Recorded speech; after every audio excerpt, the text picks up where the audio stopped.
Hey, what's up? This is Ricardo at partspeople.com. And in this DIY tutorial, I'm going to show you how to install your Dell laptop replacement part. Stay tuned.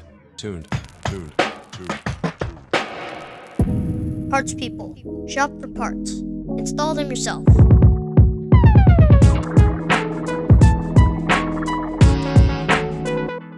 Use this coupon for Dell laptop parts, repair tools, and screw kits, all available on our website. Links in the description below. Now let's get right into it. Make sure you grab your plastic scribe and Phillips head screwdriver. Links for those are in the description below. Loosen the captive screws that secure the bottom base cover to the laptop.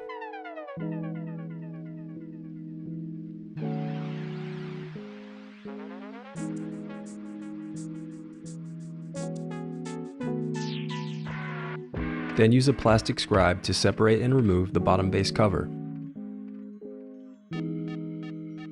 Now disconnect the battery cable. Next, you can unscrew and remove the battery.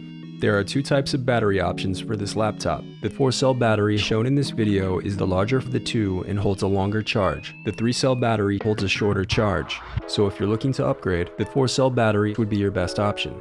All of our Dell parts are Dell Genuine and include a 1-year warranty. You can buy this part right now at partspeople.com. Just click the link in the description below. And don't forget to use our 5% off discount code when you check out. The reinstallation process is as simple as retracing your steps in reverse. If you still need to purchase your replacement part, click here to visit our site and find it. And while over there, you can view our printable instructions that include images to help you along the way. And also don't forget, we have more playlists here, so keep checking back. I do read your comments, so leave any questions you have for me down below. Thanks for watching.